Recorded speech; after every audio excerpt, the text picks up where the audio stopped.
Hi, I'm Chris Wendt, and I'm a food nutrition and dietetics major at ISU, and I'm here to walk us through your first food and nutrition counseling session. So can you tell me your name and a little bit about yourself? My name's Konrad Fredrickson. I am a senior at Illinois State University, and I'm majoring in sociology. Cool, very cool. So why exactly are you here for this session? Sorry, I'm a little nervous. I don't know, self-image issues is a big one. I don't know, I felt like I've never really been healthy or eaten healthy, and so I don't have the guidance that I need to know what to do in terms of how to eat healthy or, have eating habits that are more, that will increase my longevity. Yeah. Yeah. Okay, so during this session, we're going to walk through some of the challenges, problems, or concerns you might have with your nutritional health, like in your life. Mm-hmm. And then from there, we want to assess your readiness to change. So are you thinking about changing, or are you in the process of changing, or are you ready to change, that sort of thing? Yeah. And then from there, depending on your readiness to change, we can go over some actions or goals that you can take in order to overcome your challenges. Okay. So can you tell me a few challenges or concerns you have in your life, nutrition related? I tend to eat a lot of fatty foods. I don't eat a regular diet. I don't have a class schedule that's set up that allows me to eat regularly, I guess is the best way to put it. Yeah. So I find myself having 2 meals a day. Breakfast is usually pretty rough on me. I tend to have a very high cholesterol thing, and I tend to eat a lot of red meat. I've been working on that, but still, it's there. Take some time. Yeah. Anything else? I'd like to get more fruit in my diet. More fruit? Yeah. So from here, now that we have your challenges and your concerns established, I want to go into a 24-hour diet recall. If you, to the best of your ability, if you could recall what you ate 24 hours ago, starting with the first meal of the day. 24 hours ago. So you're asking for like dinner last night too, or just like the first meal of today? Starting from today, think back 24 hours. Okay, we'll start. So you want yesterday and today? We can start dinner last night up till about right now. Okay. Yeah. Okay. For dinner last night, I had a moderate portion of meatloaf with homemade mashed potatoes, carrots, Brussels sprouts, and broccoli. Yeah. And how did you prepare the meatloaf? The meatloaf? Yes. What do you mean by prepared? Was it did you broil it in the oven? Did you? It was cooked in the oven originally, yeah. And then it was essentially leftovers from another dinner, Okay. And so I was reheated, but it was homemade meatloaf. Okay. So it was cooked in an oven, yeah. So could you think of your meal after that? So it would be your first meal of today. Well, you're picking the worst day out of the year, but yeah. I was on the road all day, so my first meal was I had McDonald's for breakfast. Okay. I had an egg McMuffin, a hash brown, 2 sausage burritos, and most of a large Diet Coke. And was that the last meal you had today, or is there anything else that you may have eaten, like some sort of snack or? Yeah, I stopped at Burger King today and got chicken nuggets during a break in one of my classes. Okay, it seems like you eat out quite a bit. Well, that's why today is not the best day. Yeah, I figured.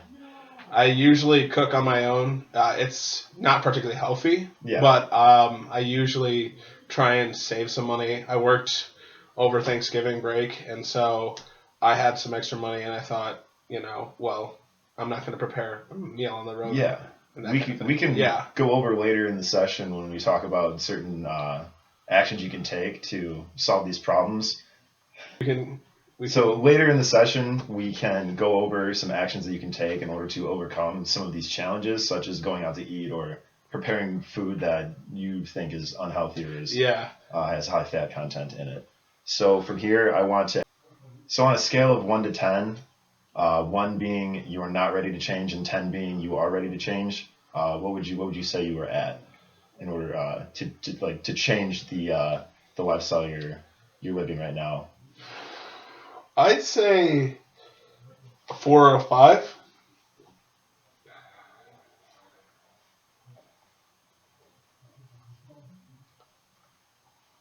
So you're basically in this kind of pre-contemplation stage of like you want to change, but you don't know the direct like the actual way to go, or like there's certain things to do in order to change. Yeah, I guess it's like money is a big issue, and I feel like eating healthier is a lot more expensive for one thing. Yeah. And I don't have a lot of time, The things that I feel like would be better for me that I'd actually enjoy, like they take some time. Like I still am able to get vegetables in. Yeah. That's one thing I'm actually pretty good at. Is it takes 3 minutes to boil some broccoli, and that's that. But I feel like it's it's a process that requires time and money, and I'm short on both.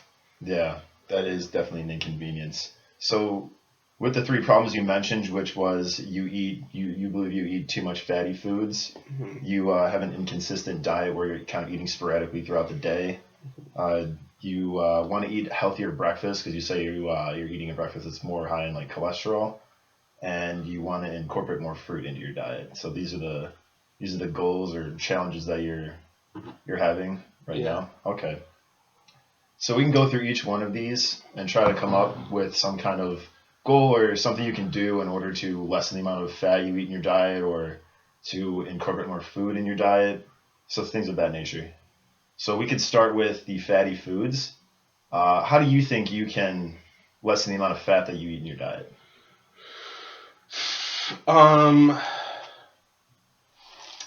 I'd say reduce the amount of cheese I eat. I'm a real cheesehead, Chris. I thought I should let you know. Yeah, I'm kind of the cheesehead myself. Yeah, it's really good. It's delicious. And I'd say, I'd have to get used to regular sized portions. Yeah, that's a problem that I also deal with too. Is portion sizing. Whenever I go out to eat, I can't take anything home. I have to just eat the whole thing, and I just don't like taking leftovers home. So it's a problem that I share as well. Yeah. So with this, an obvious one here would be to just not use as much cheese when you cook. Yeah. And also, you mentioned how you eat out. You went to McDonald's and Burger King today. Mm-hmm. There could be other options, healthier options, that you could choose at McDonald's or Burger King, wherever you go. So. Like what? Like McDonald's has salads. If you were ever interested in ordering a salad there, the way we can put it is if you buy unhealthy around like 30 to 40% of the time you eat there, the other 60% you would buy the healthier option. And we could start there, and then as you progress through this, you can start to raise the percentage of healthy food that you get there more often. Okay. So lower the amount of unhealthy food you buy there each time you go. Okay. Yeah. So we could start it off at like a 30-70% or a 40-60%. It sounds more realistic if that's fine with you and you think you can do that. I'll give it a shot. But yeah, we got to start somewhere. So we could start there, and depending on how you feel and how it's going, doing purchasing like a 60-40% kind of thing. Sure. We can just change it if we need to. Mm-hmm. And so for the inconsistent meals, an idea that I have for you would be to incorporate meal prepping in your not everyday life, but maybe just one day of the week, perhaps on Sundays. Wait, what's meal prepping? Meal prepping, so you'll buy certain foods at the grocery store, like a grocery list, and you'll whatever it is you buy. Okay. And then you will cook most of that food. Well, let's say you buy not 5 pounds. That's a little much. Let's say 2 pounds of chicken. Mm-hmm. You cook all of that on Sunday along with whatever vegetable you like, green beans, broccoli, and then I like Brussels sprouts. Brussels sprouts, yeah, those work too. You can get Brussels sprouts. And then you have 5 separate containers, one for each day of the week, Monday through Friday, and then you cook all this food Sunday and prepare it for yourself for each day of the week. So you just have to go in the fridge, grab it out of the fridge, and eat. And because you said you have an inconsistent diet and you say you're out like at class a lot or you're traveling, if you know you're not going to be home at a specific time, you can just grab it out of the fridge and bring it with you depending on if there's a microwave around, because obviously I just don't know where I'd keep it, though, because I thought I've read it's not really safe to keep things out of the refrigerator for more than 2 hours. Well, yeah, that is true. I guess it depends on what you actually cook. So, for breakfast, you think you're eating high cholesterol meals each morning? Mm-hmm. So I know you gave me your 24-hour diet recall earlier off in the session, and that was, you said it was like one of the bad days to choose it for you. What would you typically eat for breakfast over the course of the week?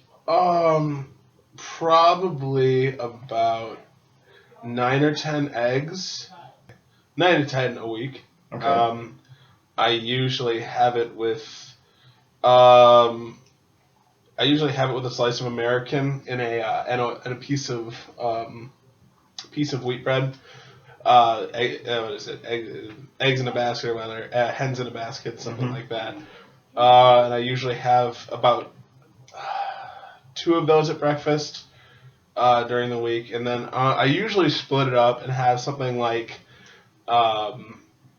it's weird. I don't really if something is a leftover, I don't really stick to breakfast food.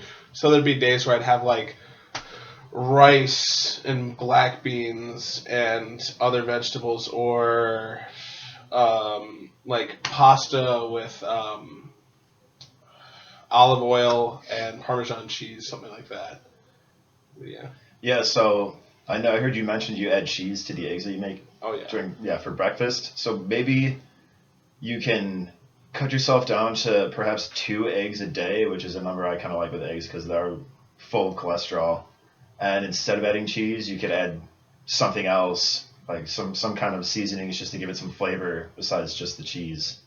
So then you're taking out the extra fat that you think you're eating in your diet, or that you know you're eating in your diet rather, and you're not consuming a huge amount of cholesterol if you keep it down to 2 eggs a day. So if you want to, would you be okay doing that, or giving it a try, possibly, or? Yeah, I could do that.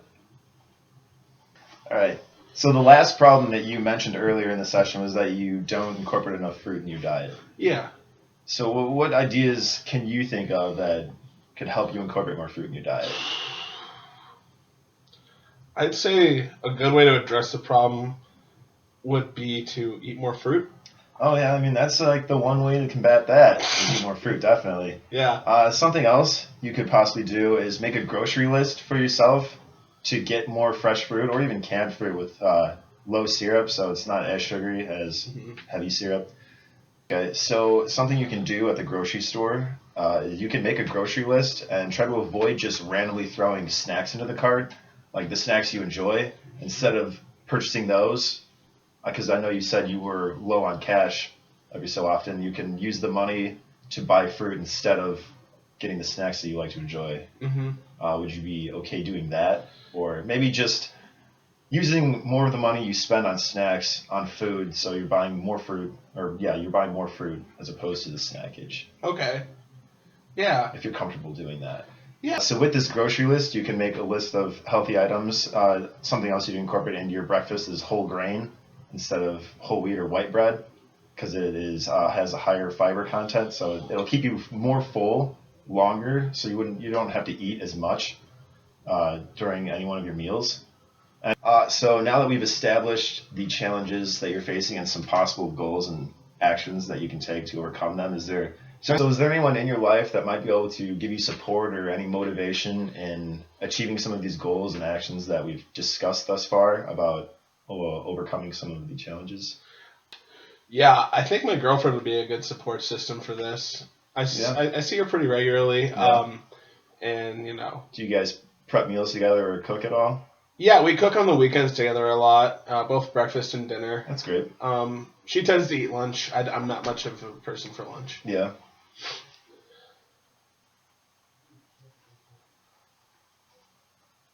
Yeah, so after this session, you can discuss with her what we talked about, the certain goals that you want to achieve, and the interventions that we've come up with to help you achieve those goals, and she could possibly help you out as well. Like, let's say you go to the grocery store and you're going to grab some unhealthy snacks, whichever snacks it is that you like to eat. She can be there to tell you, no, let's go get fruit or a healthier snack instead. So that could definitely help you out. Okay. So some of the goals I wanted to summarize for you again, just so you hear them again, is that you say you eat a lot of cheese, and we want to cut that out a little bit because it is a high fat content. So you said you eat 9 to 10 eggs a day, or not a day, sorry, a week for breakfast, correct? Yes. Yeah, so we discussed cutting that down to 2 eggs a day, and instead of putting cheese on it, you put different kinds of seasonings or herbs. Okay. Well, wouldn't that come out to 14 eggs a week then? You said you eat 9 to 10 eggs a week? Yeah, and you said 2 a day, and 2 times 7 is 14. I apologize. I meant I thought we were talking about Monday through Friday. Oh, no. Okay. No. Okay, no. Sorry, some miscommunication There's no problem. The second intervention that we talked about was limiting your fast food, the good food, as opposed to the bad food. We agreed upon each time you go out, or not each time, but when you go out to eat fast food, 60% of the time you're going to choose a healthier option on the menu, and 40% of the time you can choose whatever it is you like to eat. I know you said salads, but I don't really know what healthier options are. Well, I mean, you also mentioned you wanted to cut out red meat as well, correct? Well, reduce. Or reduce it, not cut out completely. Instead of purchasing like a burger, or if McDonald's was the case, a Big Mac, you can get a grilled chicken sandwich instead, because it's not fried, it's grilled, so there isn't that addition of the fat oils they're cooking it in. Okay. Yeah, so things of that nature. Instead of getting fries, I know this might be a long shot, but you can get those apple slices at McDonald's instead. I like apples. Yeah. It'd be a good replacement. And then the next intervention we discussed was your inconsistent meal eating throughout your diet, and I mentioned meal prepping for you. And did you think that would be a good idea, something that you can do? I mean, the only issue is time. Time, yeah, definitely. Like I said, you can choose one day of the week, whichever one works best for you, possibly Sunday. That's usually what works for me whenever I meal prep. So that's where you just cook all your food and you'll be prepared throughout the week. And then the last one was, well, never mind. I think that's all of them. We've established some of the goals and interventions for you to overcome some of your nutritional behaviors. Do you think these interventions are reasonable and realistic for you? I don't know if it's really realistic. I just have never tried something like this before. Yeah, it's a big step for someone who hasn't come to a nutritional counseling meeting before. But just to reassure, we could start out small, nothing too big, because I don't want you to feel too uncomfortable with some of the changes that we're trying to incorporate into your life. Yeah. So we could start out small, and then depending on how you feel and how it's affecting your life, we can base off that and change it to make them more effective, where we would lower, even decrease the amount of eggs you eat a week. Like, we can even further that, or we wow. I'm aiming for the sky. Or we can increase them depending on how you're feeling about each one of these goals. Yeah. Okay.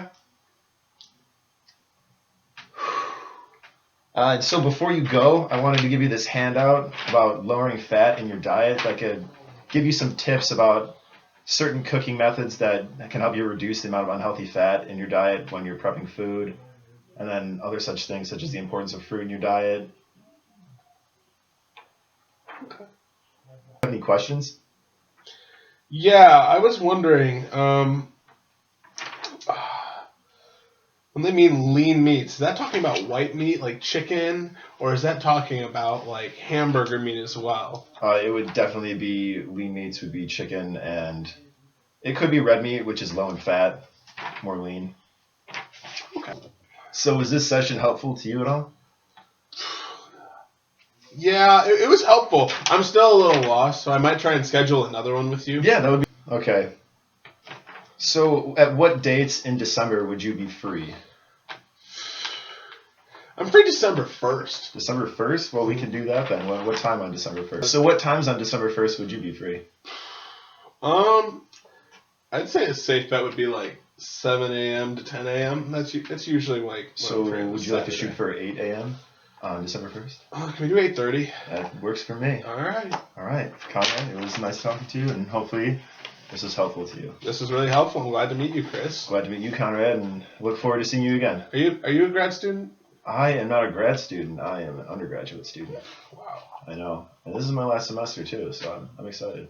Shoot. What are your plans in the future? My plans are to become a CDE after I do my dietetics internship. I haven't really looked into the process yet. What's a CDE? CDE, or wait, what is it? CDE? Oh, Certified Diabetics Educator. Diabetics? My dad has diabetes, so that's actually why I chose this major. Oh. Okay. Yeah. What's dietetics? You said you had a dietetics internship. A dietetics internship? Oh, yeah. Well, so basically I would be at a location for 9 months, and there's 3 different areas that are involved in the dietetics internship. So one of the locations would be like more clinical sites, so you'd be working at a hospital to get clinical experience. Another one would be food service, and the third one would be community nutrition, community health, or promotional health. And each internship has its own like area that it specifies in, so depending on what you actually want to go in, you have the choice to choose a certain internship that specifies more in clinical as opposed to the others. Okay.